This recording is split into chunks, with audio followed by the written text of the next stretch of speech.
Hello बच्चों, so welcome back to your YouTube channel Doctor Biology by Srishti. और मैं आज एक ऐसी अपडेट लेकर आई हूँ, जैसे कि मैंने आपको बताया था कि हमारे चैनल पे अब एक नीट का क्रैश कोर्स आने वाला है। तो बेटा आज से वो चैनल पे आपका क्रैश कोर्स स्टार्ट हो गया है। और आज जो हमारा 11th का फर्स्ट टॉपिक है द लिविंग वर्ल्ड, आज हम उसको वो कंप्लीट करेंगे और उसके बाद एक एक करके डेली कोई ना कोई अपडेट आती ही रहेगी। क्लियर है?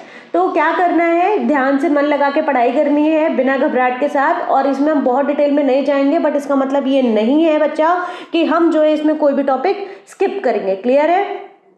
हम क्या करेंगे बच्चा, इसमें जो है आपका वन शॉट रहेगा और हम इसको एकदम शुरू से लेके लास्ट तक सारे टॉपिक कवर करते हुए सब स्टार्ट करेंगे। क्लियर है? चलो तो शुरू करते हैं आज।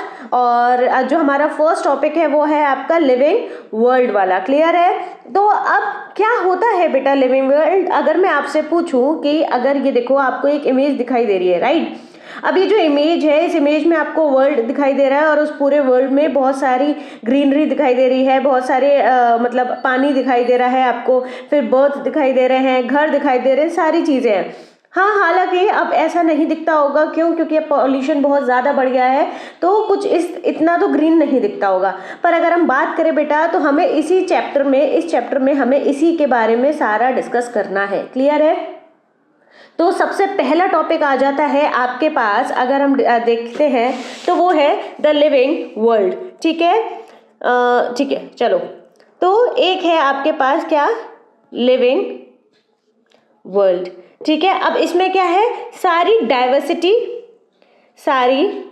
डाइवर्सिटी के बारे में बात की गई है। किसके बारे में बात की गई है बच्चों? इसमें डाइवर्सिटी के बारे में बात की गई है, राइट। अब अगर मैं आपसे पूछूं कि लिविंग क्या होता है, आपके अकॉर्डिंग अगर मैं आपसे पूछूं कि लिविंग क्या होता है, अगर या आप क्या समझते हैं कि लिविंग का मतलब क्या होता है, तो आप ज़्यादा से ज़्यादा मुझे क्या जवाब दे दोगे?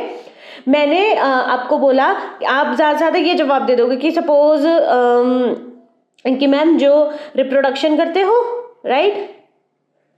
या फिर आप बोल दोगे कि मैम जो ब्रीथ करते हो, है ना। तो आपके दिमाग में ब्रीदिंग की या फिर रिप्रोडक्शन लेके या यही सब ऐसी डेफिनेशंस या फिर आपके दिमाग में ये कुछ पॉइंट आते हैं जो आपके लिविंग को डिस्क्राइब करते हैं। क्लियर है? बट मैं आपको बोलूं कि आपकी एनसीईआरटी, जो कि आपको पता है कि हमारी एनसीईआरटी परम पूज्य है, क्यों? क्योंकि इसके बिना तो हमारा नीट क्रैक हो ही नहीं सकता। क्लियर है? तो इस नीट के लिए बेटा आपको सबसे इंपॉर्टेंट किसका ध्यान रखना पड़ेगा? एनसीईआरटी का ध्यान रखना पड़ेगा। ठीक है, और आपको एक स्पेशल बात बताऊंगी एनसीईआरटी के बारे में, वो कभी और बताऊंगी। अभी हम अपना पॉइंट क्लियर करते हैं। तो आपके लिविंग वर्ल्ड में बेटा एनसीईआरटी बोलती है, देखो, कि केवल और केवल कुछ फैक्टर्स डिसाइड नहीं करते कि वो लिविंग है या नहीं। ठीक है, अब लिविंग होने के लिए आपको सर्टेन क्राइटेरिया से गुजरना पड़ता है। ठीक है, क्या करना पड़ता है? आपको सर्टेन क्राइटेरिया से गुजरना पड़ता है। अब यहाँ पे बात आती है कि सर्टेन क्राइटेरियाज कैसे हो सकते हैं, है ना। क्या है वो सर्टेन क्राइटेरियाज जिसकी वजह से आपके पास ये पूरा चैप्टर बन के तैयार हो रहा है। तो जैसे कि ठीक है, तो हम क्राइटेरियाज देखें उससे पहले बेटा मुझे आपको लाइफ की और लिविंग की डेफिनेशन बतानी है। क्लियर है? तो क्या है आपकी लाइफ की डेफिनेशन? अगर हम देखें बेटा इसको बहुत अच्छे लैंग्वेज में देखें तो यहाँ पे मैंने लाइन लिख रखी है, बहुत इजी है। इट इज़ अ यूनिक है। ठीक है, हाँ, क्या है ये? यूनिक, फिर कॉम्प्लेक्स ऑर्गेनिज्म है, या फिर हम बोल सकते हैं complex organization of molecules. It is a unique complex organization of molecules which leads to growth, development, responsiveness, adaptations and reproduction. तो ये किसका फीचर है बेटा? सारे कंबाइन का फीचर है। तो यही आपके कुछ सिमिलैरिटीज हैं जो कि प्रोवाइड करती हैं एक लाइफ की या लिविंग की डेफिनेशन, जिसमें आपने अभी बोला कि क्या, कि मैम अगर हम ब्रीथ कर रहे हैं तो वो आपके लिविंग का पार्ट है, रिप्रोडक्शन कर रहे हैं तो वो लिविंग का पार्ट है, और हम जो ग्रोथ कर रहे हैं वो एक लिविंग का पार्ट है। मीन्स हर एक चीज़ बेटा जो हम आसपास या अब तक जो हमने महसूस किया वो सब क्या है? लिविंग का या लाइफ का पार्ट है। ठीक है, तो अगर एक लिविंग ऑर्गेनिज्म की डेफिनेशन देखी जाए तो बेटा उसमें सबसे एक इंपॉर्टेंट फैक्टर आ जाता है विच इज कॉल्ड, अगर मैं यहाँ पे लिख दूँ शॉर्ट में, तो वो कहते हैं कि स्टिमुलस। क्या कह रहा है बेटा? वो स्टिमुलस। अब ये या स्टिमुलाई या फिर स्टिमुलस। अब ये स्टिमुलाई क्या होती है और स्टिमुलस क्या होता है वो हम इसमें बात करेंगे। पहले डेफिनेशन देख लेते हैं। तो क्या है लिविंग ऑर्गेनिज्म? सेल्फ रेप्लिकेटिंग है, evolving and interactive system capable of responding to external stimulus. ठीक है, तो हो क्या रहा है बेटा कि सपोज करो अगर हम बात करें, ये मेरा एक क्यूट सा ठीक है ऐसे बना देती हूँ, क्या ही बना दिया मैंने, ये समझ जाना ये। ठीक है, ये जानवर नहीं है बेटा, ये इंसान है। ठीक है, तो अब यहाँ पे क्या हो रहा है कि ये क्या कर रहा है, इसको रहने के लिए, अब सपोज करो किसी ने इसको एक बहुत जोर से स्लैप कर दिया, ठीक है, थप्पड़ मार दिया, तो अब इसको पता तो चलेगा। तो जब इसको पता चलेगा तो मीन्स ये बाहर से इसके बॉडी के लिए क्या हो गया, स्टिमुलस हो गया। ठीक है, तो हम ये बोल सकते हैं कि हाँ स्टिमुलाई, तो हम ये बोल सकते हैं बेटा कि जो भी चीज़ हमें महसूस हो रही है, क्या हो रही है, हमें फील हो रही है बेटा, उसको हम क्या बोलते हैं, स्टिमुलस बोलते हैं। और उसके अगेंस्ट हमें क्या एक्शन लेना है वो डिपेंड करता है टोटली कोऑर्डिनेशन पे। अब वो कोऑर्डिनेशन कौन करता है हमारे साथ बेटा, वो कोऑर्डिनेट करता है आपका ब्रेन। क्लियर है? तो यहाँ पे ये क्या है, यहाँ पे सीधा सा मतलब समझो कि देखो अब क्या है, अगर किसी ने आपको स्लैप किया, अगर किसी ने भी आपको स्लैप किया तो दो कंडीशन बन जाती है। अगर वो आपका दोस्त है तो आप उसको बिल्कुल कूट के रख दोगे, ठीक है, और वही अगर आपके पेरेंट्स हैं तो आप क्या करोगे, उनके सामने चुपचाप खड़े हो जाओगे। ठीक है, तो ये एक डिफरेंस आ जाता है। अब ये परफेक्ट कॉम्बिनेशन कैसे आता है, उन सब के लिए रिस्पॉन्सिबल होता है आपका ब्रेन। ठीक है, जो कि कोऑर्डिनेट करता है आपके रिफ्लेक्स एक्शंस। ठीक है, चलो अब आगे बढ़े। जो हम प्रॉपर्टी की बात कर रहे थे बेटा, वो है आपकी सबसे पहली आ जाती है growth, reproduction, metabolism, cellular organization and consciousness. ठीक है, इसमें भी एक और पार्ट है जैसे जिसको बोलती है आपकी एनसीईआरटी सेल्फ कॉन्शियस। ठीक है, तो ये दो कंसीडर करके चलिएगा। तो यहाँ पे ये प्रॉपर्टी है। अच्छा, इन सब को पढ़ने के लिए हमें जो सबसे इंपॉर्टेंट बात है वो पढ़ना पड़ेगा, ये मैं बाद में बताऊंगी, वो हमें पढ़ना पड़ेगा बेटा क्या, आपके दो फीचर्स आ जाते हैं। ठीक है, और वो फीचर है आपका डिफाइनिंग प्रॉपर्टी। क्या है वो फीचर, आपकी डिफाइनिंग प्रॉपर्टी है, और कैरेक्टरिस्टिक प्रॉपर्टी है। क्या है बेटा, आपकी कैरेक्टरिस्टिक प्रॉपर्टी है। क्लियर है? तो अब ये क्या होता है डिफाइनिंग प्रॉपर्टी और क्या होती है आपकी कैरेक्टरिस्टिक प्रॉपर्टी। तो देखो बेटा, डिफाइनिंग प्रॉपर्टी से आप ये समझ सकते हो कि इसमें कोई भी एक्सेप्शन नहीं होता है। क्या समझोगे इससे आपका, कि इसमें कोई भी एक्सेप्शन नहीं होता है, अ बिग नो। ठीक है, अब देखो अगर हम बोल रहे हैं कि कोई भी चीज लिविंग में प्रेजेंट हो रही है, ठीक है, तो कम से कम उसका हम ये एक्सपेक्ट तो कर सकते हैं कि उसका कोई एक्सेप्शन नहीं होगा। ठीक है, अगर हमने कह दिया कि अगर उसका एक्सेप्शन भी है तो बेटा वो कैसे डिफाइनिंग प्रॉपर्टी का पार्ट हो गया, कि जिस चीज का एक्सेप्शन भी है तो वो डिफाइनिंग प्रॉपर्टी का पार्ट नहीं हो सकता। तो वही आ जाती है कैरेक्टरिस्टिक। इसमें बेटा भर भर के एक्सेप्शंस होते हैं। ठीक है, क्या होते हैं बेटा, इसमें भर भर के एक्सेप्शंस होते हैं। क्लियर है इतनी बात? तो देखो ये दो फीचर्स है जो हमें पढ़ना है। अब इसके बेसिस पे ये जो आपकी प्रॉपर्टीज हैं, ये वाली जो आपकी प्रॉपर्टीज हैं वो डिसाइड होगी। ठीक है, तो आप इसको कभी भी ऐसे मत देखिएगा, वरना तो आप कंफ्यूज हो जाओगे। कि सपोज करो आपने देख लिया इसको कि मैम ने बोला था कि ये अगर जो डिफाइनिंग है वही लिविंग है और उसी से हमारी लाइफ डिसाइड हो रही है, जो कैरेक्टरिस्टिक है, ऐसे अगर देखोगे तो बेटा कंफ्यूज हो जाओगे। ठीक है, तो सीधा सीधा रखेंगे कि डिफाइनिंग के पार्ट कौन सा है और कैरेक्टरिस्टिक का पार्ट कौन सा है। ठीक है, तो सबसे एक एक करके पहले पढ़ना शुरू करें। तो सबसे पहले आ जाता है हमारा ग्रोथ। क्या आ जाता है बेटा, टॉपिक हमारा ग्रोथ आ जाता है। अब व्हाट इज ग्रोथ, अब क्या है ग्रोथ, तो हमें क्या लगता है कि केवल और केवल ये लिविंग चीज में ग्रो हो रही है। ठीक है, कि आपको क्या लगता है, हाँ लिविंग ऑर्गेनिज्म लिख देती हूँ यहाँ पे। आपको क्या लगता है कि जो चीज़ लिविंग है, क्या लग रहा है आपको कि जो चीज़ लिविंग है केवल उसी में ये वाली प्रॉपर्टी पाई जाती होगी, पर बेटा ऐसा नहीं होता। क्यों? क्योंकि देखो एक मैं आपको कंडीशन दे रही हूँ कि सपोज करो कि एक लिविंग का फॉर्मेट है कि वो उसमें मास बढ़ रहा है। क्या बढ़ रहा है, उसका मास बढ़ रहा है, और एक है जिसमें नंबर बढ़ रहा है। तो नंबर भी इंक्रीज हो रहे हैं और मास भी इंक्रीज हो रहा है। अब मैं आपको बोलूं कि ये दोनों का प्रॉपर्टी है, कैसे, ये इसका एक्सेप्शन भी है। ये आपका डिफाइनिंग में नहीं आता। किस में नहीं आता बेटा, ये आपकी डिफाइनिंग में नहीं आता। ठीक है, ये किसका पार्ट है, ये आपके कैरेक्टरिस्टिक का पार्ट है। अब एक एग्जाम्पल लेते हैं कि सपोज करो यहाँ पे आगे थोड़ी दूर ना मसूरी है, और मसूरी के बाद बेटा वहाँ पे धनौल्टी पड़ती है। ठीक है, सबने देखा होगा धनौल्टी वाला रीजन, तो अगर देखा नहीं होगा तो सुन तो रखा ही होगा। ठीक है, तो वहाँ का एक मैंने पहाड़ बना लिया है। अब क्यों, क्योंकि वहाँ पे सबसे ज़्यादा बर्फ़ पड़ती है आपके धनौल्टी वाले रीजन पे। ठीक है, तो सपोज करो कि ये आपका पहले का पहाड़ है जो मैंने ब्लू कलर की आउटलाइन बनाई है, तो ये चीज़ यहाँ तक आ जाती है। ठीक है, और ये तो इसकी एक्चुअल हाइट कितनी थी, इतनी थी। क्लियर है। अगर मैं इस पहाड़ की पे स्नो की बात करूं तो उसके बाद इसकी बेटा हाइट क्या हो गई, बढ़ गई। तो आपको नहीं लगता ये भी एक ग्रोथ का फॉर्मेट है? ये भी तो एक बेटा ग्रोथ का फॉर्मेट है। तो आप कैसे कह सकते हो कि इसका कोई एक्सेप्शन नहीं है, ठीक है, या फिर ये एक नॉन लिविंग में प्रेजेंट नहीं होता? तो हमने क्या बोला कि जो डिफाइनिंग प्रॉपर्टी होगी उसमें केवल वही कैटेगरी जाएगी जिसका कोई एक्सेप्शन नहीं होगा, और एक्सेप्शन के साथ साथ वो केवल और केवल लिविंग में प्रेजेंट होगी। तो यहाँ पे तो ये नॉन लिविंग में भी प्रेजेंट है, तो फिर ये कैसे आपका कैरेक्टरिस्टिक में ही जाना चाहिए ना, डिफाइनिंग में तो नहीं जाना चाहिए। तो देखो वही वाली बात होगी। तो आपकी एनसीईआरटी इसका भी एग्जाम्पल देती है, ठीक है। चलो यहाँ तो ये मसूरी और देहरादून की बात हो गई, या फिर आपके ये वाले रीजन की बात हो गई भाई, धनौल्टी वाले रीजन की। अगर हम दिल्ली की बात करते हैं, ठीक है, तो दिल्ली में आपके एक बहुत सुंदर सा पहाड़ है, जो दिल्ली वाले रीजन के बच्चे होंगे वो समझ गए होंगे। तो वहां का एक पहाड़ है, ठीक है। अब वो पहाड़ किसका है बेटा, बहुत ज्यादा कूड़े का ढेर है, ठीक है। वहां पे ओरिजिनल पहाड़ तो है नहीं है, पर वहां पे वो कूड़े का ढेर है। तो अगर हम कूड़े वाले पहाड़ की बात करें तो होता क्या है कि एक टाइम पे तो इतनी हाइट है सपोज उसकी, ठीक है, कल को और दिल्ली का कूड़ा आ गया तो ये और बढ़ गई। तो ऐसे करते करते बेटा इसमें भी तो आपकी कहीं ना कहीं ग्रोथ दिखाई दे रही है। तो आपकी एनसीईआरटी कह रही है कि ये ग्रोथ कैसी है, आपकी इरिवर्सिबल है या रिवर्सिबल है? बेटा ये वाली ग्रोथ आपकी रिवर्सिबल है, ठीक है। फिर क्यों? क्योंकि अभी तो आपके यहाँ पे दिख रहा है, पता लगा कि वो कूड़ा उठ के कहीं और चला गया, ठीक है, एसटीपी में चला गया, या जो सीवेज ट्रीटमेंट प्लांट हो गए वहां पे उठ के चला गया। तो ये ग्राफ क्या हो जाएगा, फिर से नेगेटिव हो जाएगा, ठीक है, या फिर ग्रोथ क्या होगी, कम हो जाएगी।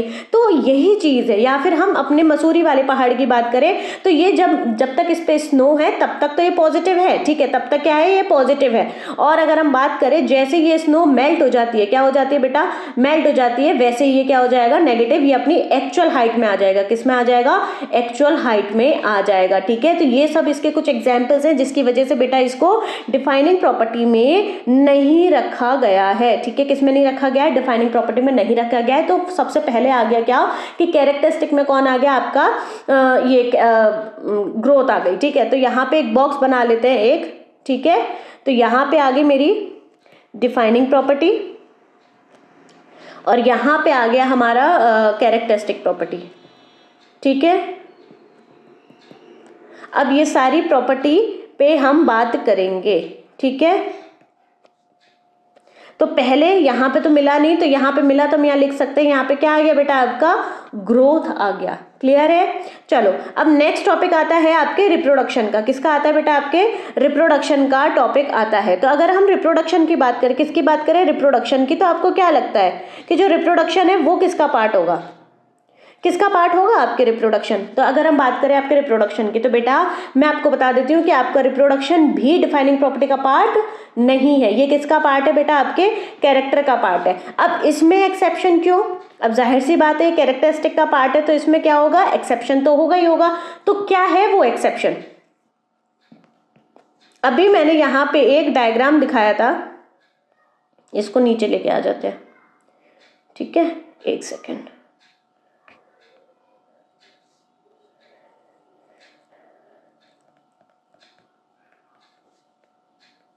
इस भाई सबको भी नीचे लेके आ जाते हैं।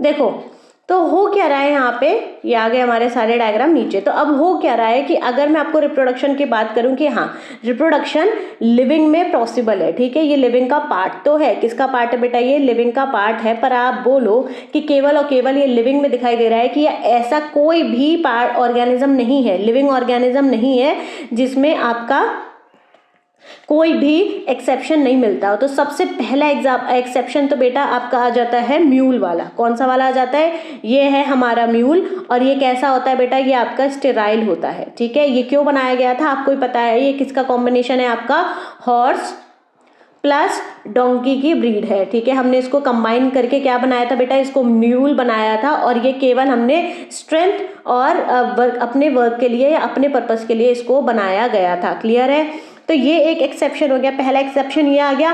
फिर आ जाता है बेटा आपकी वर्कर बीज या फिर ड्रोन या फिर क्यूइन की बात करते हैं। तो देखो ये क्या है, ये आपका मेल पार्ट है, ठीक है। ये इसका जन्म क्या है, इसका जन्म है केवल वर्जिन क्यूइन को आपका फर्टाइल करने का, ठीक है, या फिर बोलो फर्टिलाइजेशन या फिर रिप्रोडक्शन करने का। तो ये जब रिप्रोडक्शन कर लेता है या फिर मेटिंग कर लेता है तो मेटिंग के बाद इसकी तो डेथ हो जाती है, ठीक है। अब बची ये, अब उसमें भी एक कैटेगरी होती है ये वाली। अब ये क्या है बेटा आपका, ये आपकी वर्कर बी है। क्या है बेटा, ये आपकी वर्कर बीज है, ठीक है। तो ये जो वर्कर बी होती है ये आपकी फिर से क्या आ जाती है, स्टेराइल होती है, ठीक है।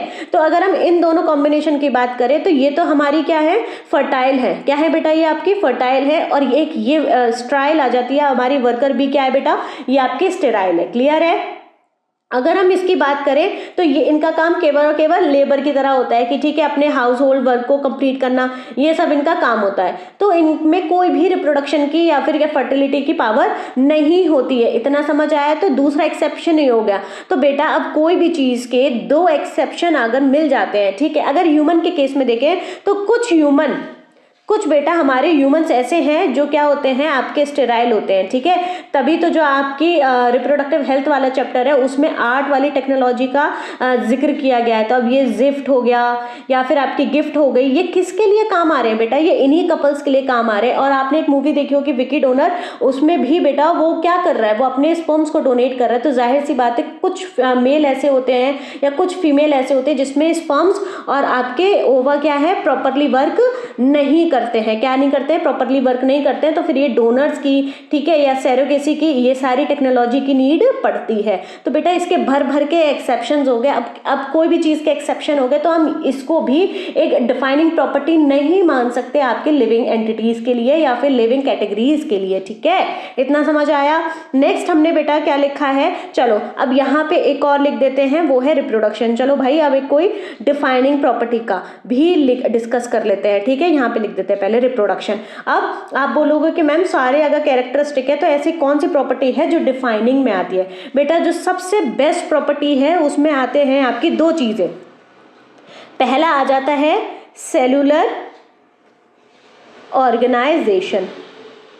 क्या आ जाता है बेटा आपका, सेलुलर ऑर्गेनाइजेशन आ जाता है। तो अगर हम सेलुलर ऑर्गेनाइजेशन की बात करें तो देखो हमने सबने बचपन से एक चीज पढ़ी है, जैसे सेल्स क्यों लिखे मैंने, सेल, टिश्यू, ठीक है।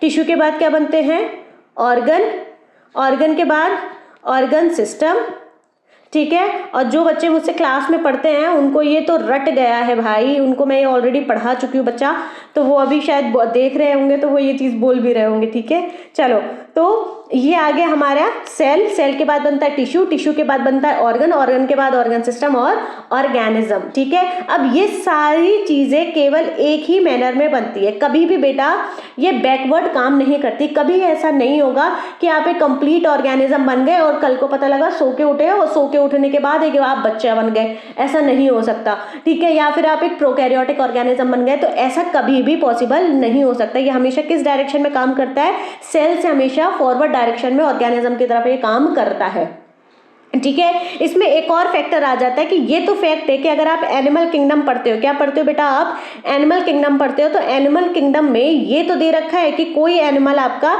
सेलुलर लेवल ऑफ ऑर्गेनाइजेशन है। ये तो पॉसिबल है कि कोई केवल और केवल यहां तक है, ठीक है, या कोई केवल और केवल यहां तक है या कोई यहां तक है। पर ऐसा कभी नहीं हो सकता बेटा कि अगर वो ये लेवल क्रॉस कर चुका है और वो फिर यहां पे ही जाएगा, ठीक है। इससे नीचे कोई लेवल नहीं है, ठीक है। आप ए सेलुलर की बात अभी यहाँ पे बिल्कुल भी नहीं करेंगे, ठीक है। चलो तो अब जैसे सेलुलर लेवल की अगर हम बात करें तो सेलुलर लेवल पे वहां पे एक ही एग्जांपल आ जाता है आपका, वो है स्पॉन्जेस वाली कैटेगरी, ठीक है। तो एक ये हो गए। अब उसके ऊपर आपके पॉरीफेरा हो गए, फिर सीलेंट्रेटा हो गए। तो सीलेंट्रेटा या टिनोफेरा ये सब आपके टिश्यू लेवल ऑफ ऑर्गेनाइजेशन है, ठीक है। तो सेलुलर लेवल पे ये है।